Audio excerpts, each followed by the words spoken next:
असलामुअलैकुम। क्या हाल है दोस्तों?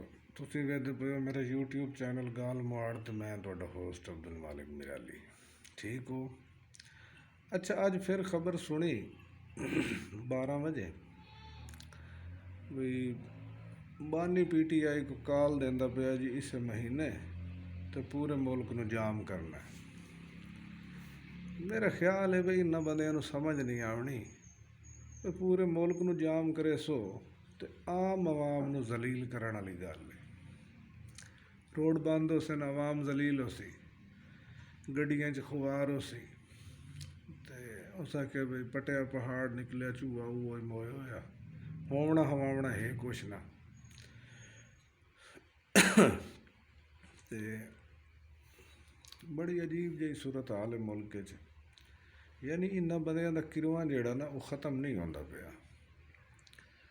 भी तुहाडे केस अदालतां च इन्हां अदालतां फैसला करदे सन, बेगुनाह हो सी ते बंदे बाहर आ जा सन, जे बेगुनाह कोई नहीं तो सज़ा भुगते सन। अल्लाह अल्लाह खैर सल्ला। तुसां क्या भी टोपी ड्रामा कीता होया भी कदी ओहदे जलसा ते कदी ओहदे जलसा ते हुण जने जी रोड ब्लॉक करना उस काल देवनी है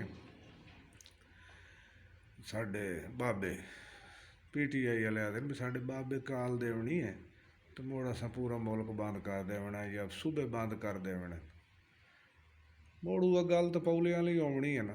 हुकूमत ही तैयार बैठी है अपना, वो सुनिया भी कोई 1.5 लाख आंसू गैस दे शैल वो खरीद रहे हैं।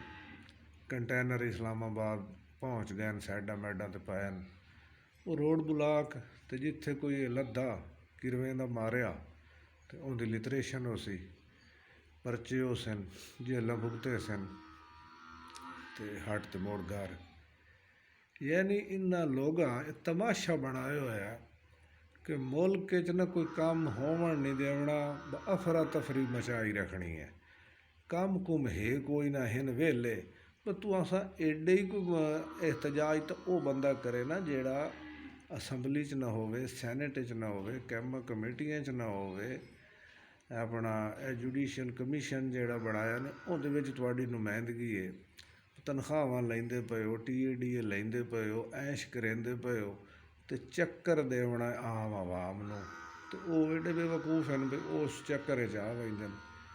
उम्मीद है इस दफ़ा इन्हां दे चक्कर चों नहीं आंदे ते इदारे साडे जेड़े वो भी अखीं पट के वेहदे पैन ते हुकूमत ही अखीं पटियां होईयां। बहरहाल इस बारी नाल लिटरेशन बड़ी होनी है तो मेहरबानी करें लोग इस तो परहेज़ करें। अल्लाह हाफिज़।